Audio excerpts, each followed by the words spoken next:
Hi everybody, welcome back to Nasidyanka. This coming Saturday, we are going to celebrate Lazarus Day. And in honor of this, I decided to create this video to bring you closer to the actual Bulgarian ancient tradition for commemorating this special day. So I created a little story that I would like to invite you to plunge into. Imagine that you are there and imagine that you are participating, and feel free to walk with me. Imagine that you wake up in this village. It's early morning on a crisp, cool morning of the spring. The sunlight is soft, filtering through the small wooden window of your home. Outside, you can hear the soft chirping of the birds.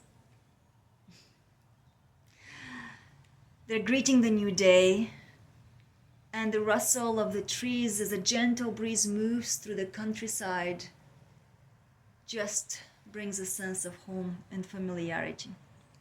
And the air is fresh, like after the rain in the spring, and it smells of damp earth, and it smells of early spring flowers.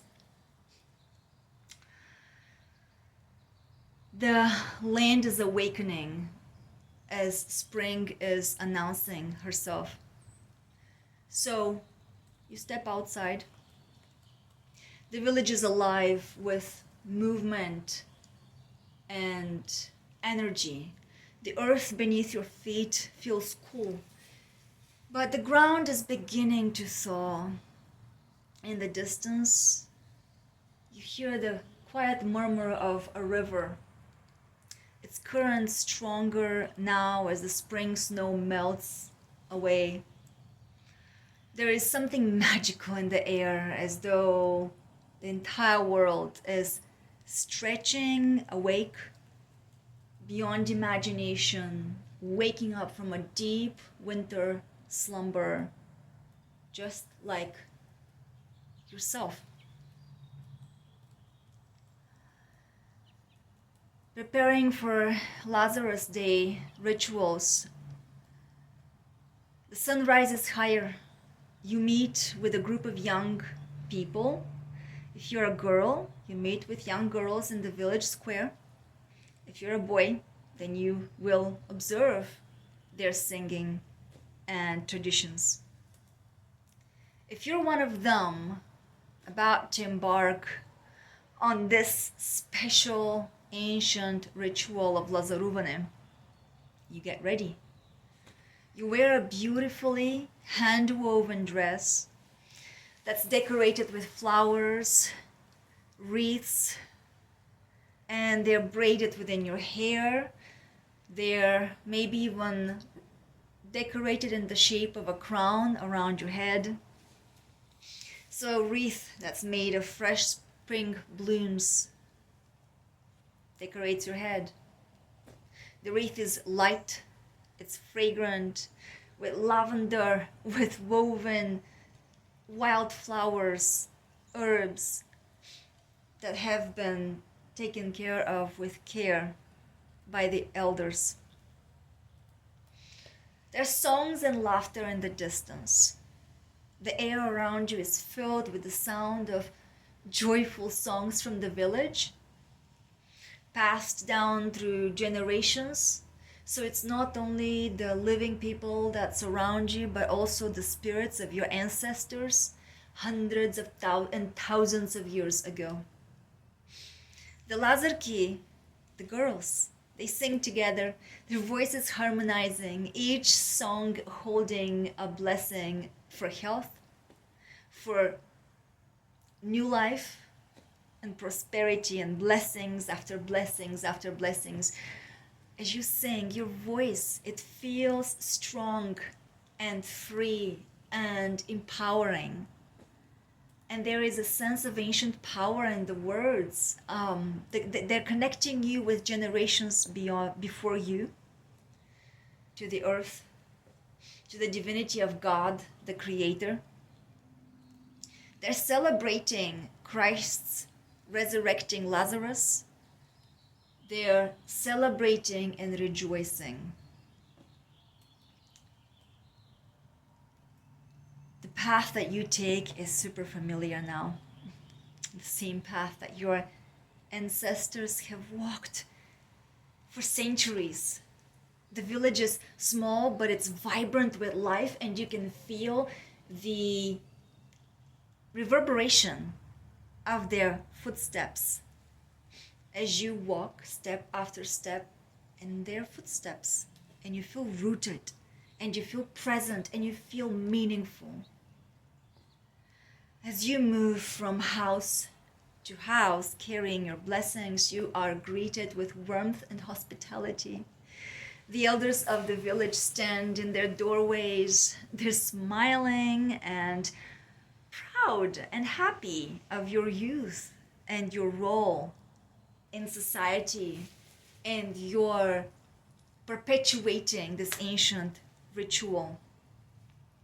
As you sing your blessings, the families that you give your blessings to, they actually give you gifts in return. They give you gifts in the form of eggs, flour, honey, fruits. You know you can dye the eggs for the following week because the resurrection is approaching. All these are symbols of abundance and the new life that's been promised by spring, but above all by Christ our Savior. And you know that God's majesty is interwoven into the very fabric of the seasons of nature. You're living your Orthodox Christian life within your village with your current living friends and family, as well as the departed loved ones whose souls surround you, and the saints, all of God's people. The elders of the village stand in their doorways, smiling. You sing your blessings. You feel a sense of deep connection.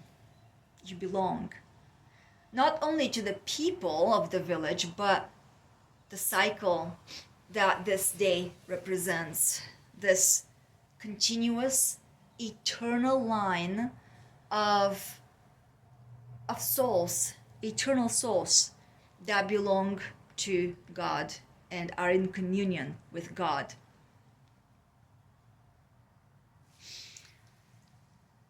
So you walk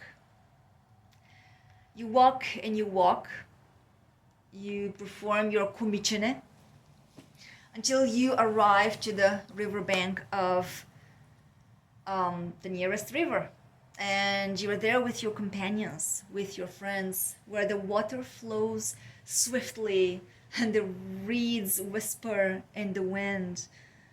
And so in this moment, you and the other girls take your wreaths, carefully placing them on the water's surface, allowing the motion, like emotions moving freely, like the waters of life, to take them to their destination.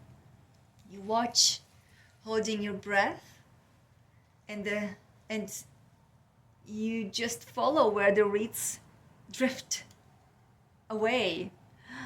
The first one maybe floats fastest, and you know that your ancestors say that the wreath that's fastest and leads all the rest of the wreaths is believed to be the first to marry. Of course, this is just a legend, just a village saying. You know that there is no superstition in this, but you rejoice in the fun, in the tease. The laughter and excitement bubble up, and there is also, along with that, there is this deep mystical feeling in the air. The river, ancient and wise, holds the secrets of your land, of your past ancestors, and of your future as well. As the sun moves higher in the sky, the village gathers for the Lazarovden's feast. You sit at a large wooden table, surrounded by friends and family, and the smells, oh, the smells. There's smells of fresh cooking, fresh baked bread, stuffed peppers, worm pies filling the air, cookies. There is a special dish made of boiled wheat, a symbol of resurrection and new life. Now, they're still fast friendly because Great Lent is not over yet, but they are delicious and they're nutritious, and the flavor, it rings home. There's a special dish, that boiled wheat, koliva, and it's to be shared with everybody there, even though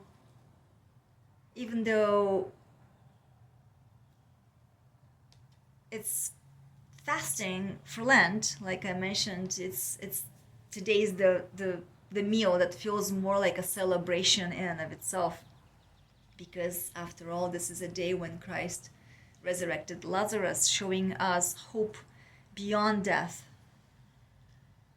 You share the eggs that were given to you with your family. They're round, they're smooth. Some are white, some are brown. They are the eggs that the villagers who are your family also, because you grew up with them, they have picked them one by one from their own homes, chickens. They carry in that way a special significance to you. They represent life.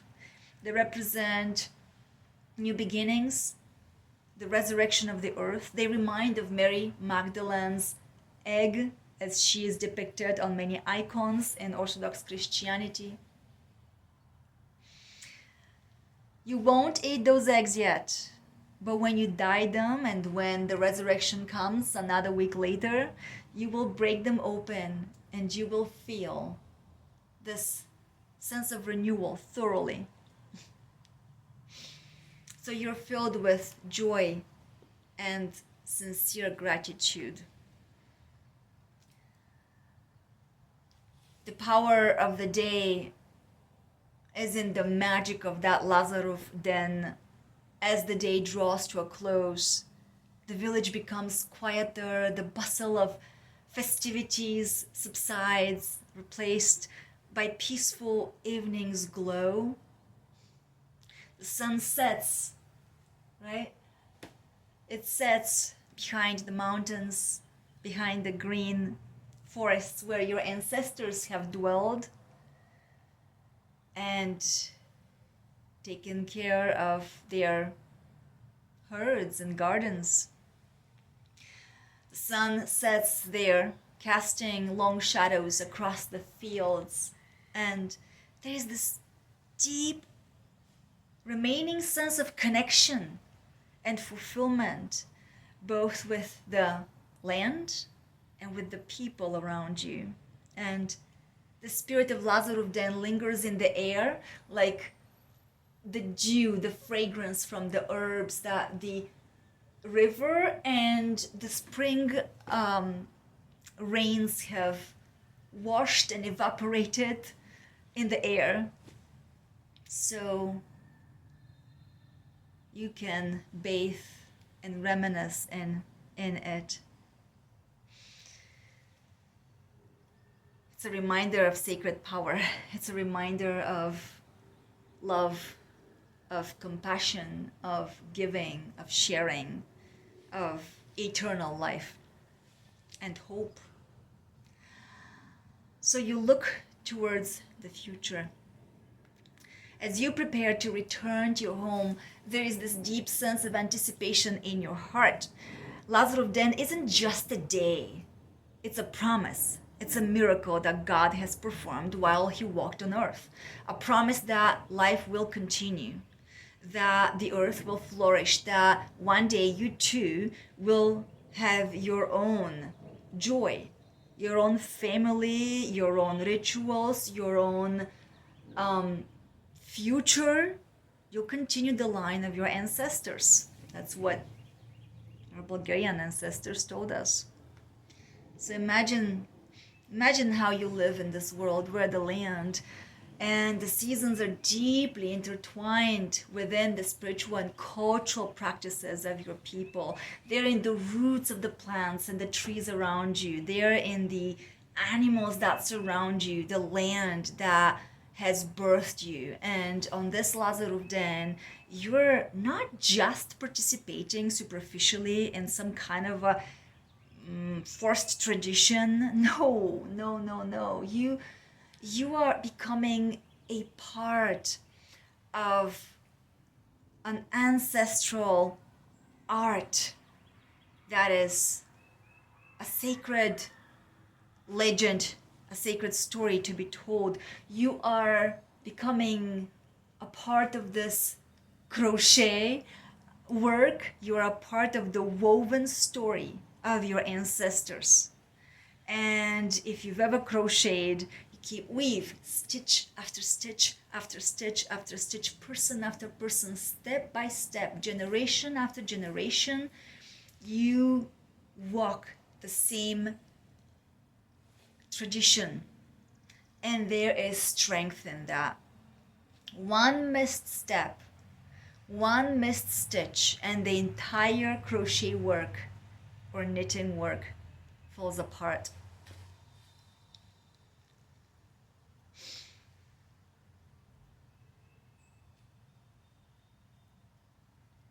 Let's play a different scenario. I recently was confronted by somebody whose words seemed very superficial and far from compassionate, who inspired me to create this part, and I will share it here with you. It gives our story a heart-wrenching ending.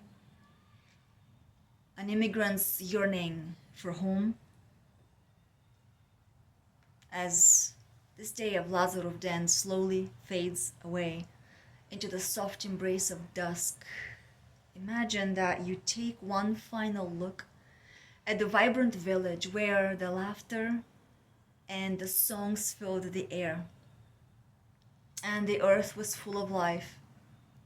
Your heart swells. It swells with the warmth of the rituals, of the traditions, of the music, of the meals, the shared meals. The deep connection to the land and the people that you love, of whom you are an indelible part. This is home. It is the place where your ancestors lived, breathed, and gave birth to the stories that have shaped your soul. But as the sun sets behind those mountains, behind those forests, you find yourself standing at the edge of the village, at the edge of a precipice. The warmth of the day slowly recedes into a cold and distant cry. It's an ache within your chest. You close your eyes and you imagine those rituals. You still see those Lazarki, those girls in those colorful, hand-woven folk clothes, singing with their fresh, fragrant wreaths around their heads, the crowns around their heads, celebrating Christ's miracle.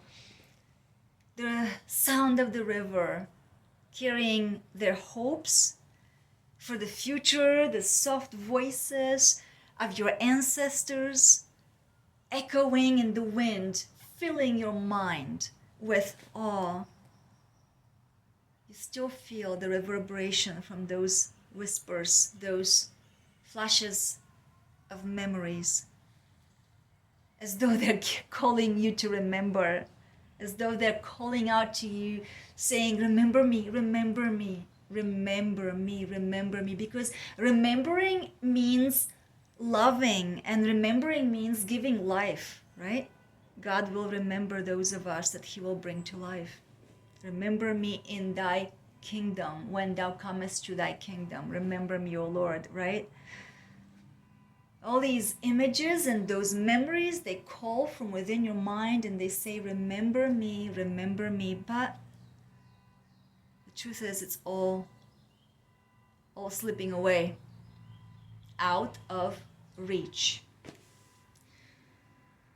So you open your eyes and you look out beyond that horizon, where the mountains blend into the endless sky. There is no one here who shares your memories, no familiar faces to sing the old songs with, no familiar language, no familiar ear to understand your language, your mother tongue. You feel the weight of being far, very far away from your homeland, where the earth is still remembers the touch of your ancestors' hands, and the stories are told in the soil beneath your feet. You may even take off your shoes to really plant your feet in the soil. The customs, the laughter, the rituals, you want to bring them back. You want to feel the vibration of that life that echoes through those ancestors. You know they belong to a time and a place. Come to realize that you can no longer go back to. And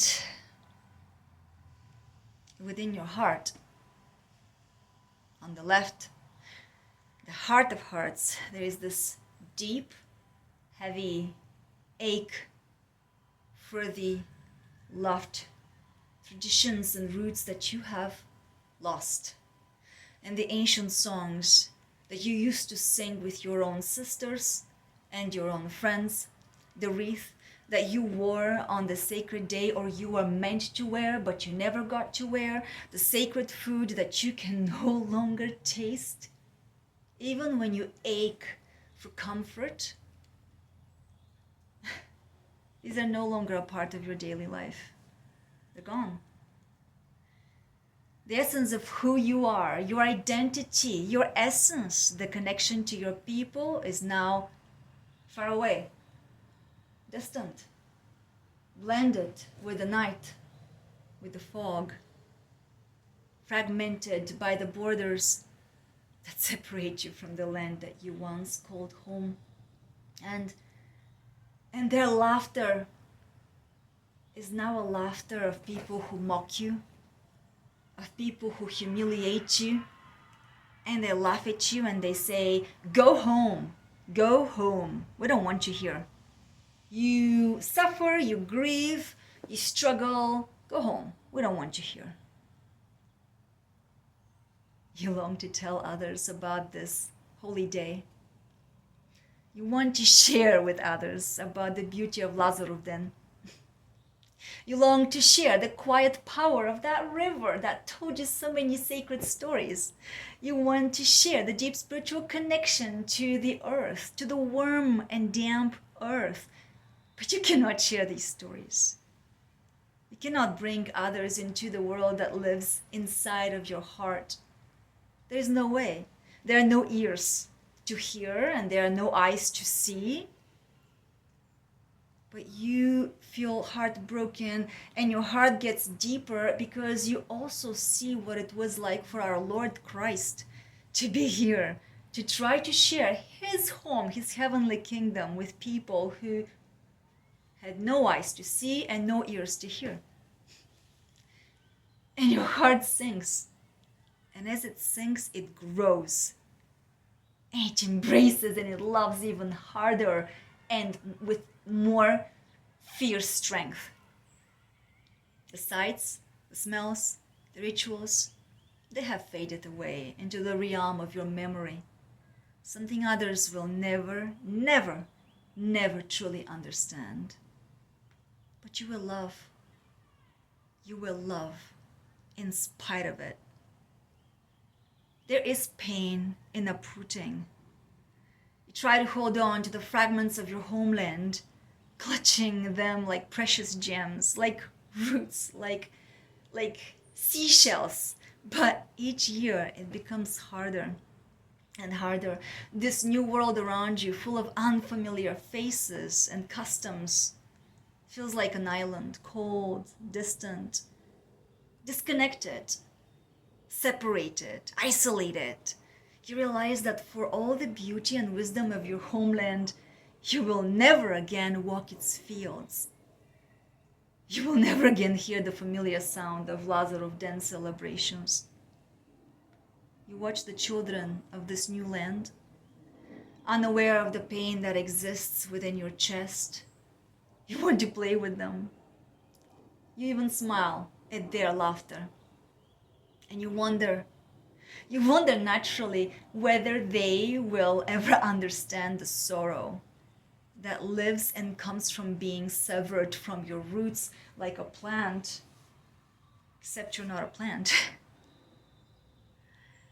But sorrow from being severed from your roots, from a heritage that is not just about food and song, it's not just about tradition and repetition, but it's about belonging.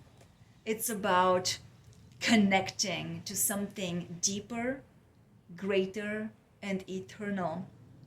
A shared history, a shared place, a shared eternal connection to the souls of this land and of the people who once gave you life. It's a silent, heartfelt plea in the stillness of the evening, as the wind seems to carry your silent plea to the heavens. Let the world see that I am not just a foreigner. I am not just a stranger. I am a daughter of this earth. I am a child of my God, of our God, a keeper of my ancestors' memories, a bearer of their songs, of their wisdom. I am more than the label given to me. I am more than just an immigrant. I am more than just a stranger. I am more than just my ethnic background. I carry my history, my soul. I carry my burdens. I carry my memories. I carry my voice. I carry my power. I carry God's spirit dwelling within me, even in exile. And you realize in this deep silence, the silence of ignorance, the silence that laughs in your face, that though you're far away from home, its spirit still lives in you. Its spirit still lives in you, just like God dwells inside of every one of us. And while you may never have the ability to fully return, your ancestors' wisdom will live in the deepest parts of your pores, of your DNA, of your spirit, of your flesh, of your body. A legacy that no borders can ever take away. But the longing, the grief, the suffering, the loneliness, the emptiness of not being able to share that beauty with others, that remains a constant ache. And you know what? There is beauty in aching, because if you ache, that means you have space for love. The more you grieve, the more you love. The more you ache, the more you feel for others. So imagine this now.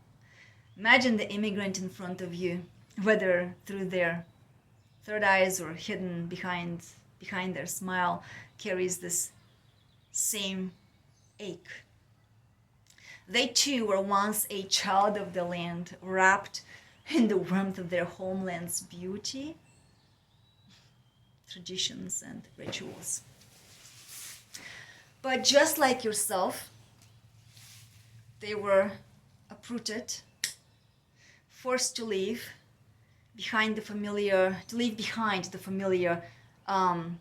faces of their families and loved ones, of their ancestors, of their people, the stories of their ancestors, the rituals that shaped them. If you've ever seen a doily, you have been ripped away. You're that stitch that they ripped away, and now the doily is torn. You can see that in this person's eyes, in the very way that they quietly yearn for the warmth and connection of their lost home. The songs that they can no longer sing, the family that they may never ever see again, the weight of exile that can never fully be understood unless you have walked that path yourself. You know, there is something about a wounded healer. Many people kind of foolishly insist that you don't have to be able to heal trauma if you have never felt trauma, but honestly, I've seen some of the best trauma healers having gone through trauma and recovered from trauma and resurrected from trauma. Christ himself went into death and then he resurrected from it. This is so symbolic and so real. Unless you've walked the path of the wounded, how can you empathize with the wounded? You can't. You can't. You can't. And so you pause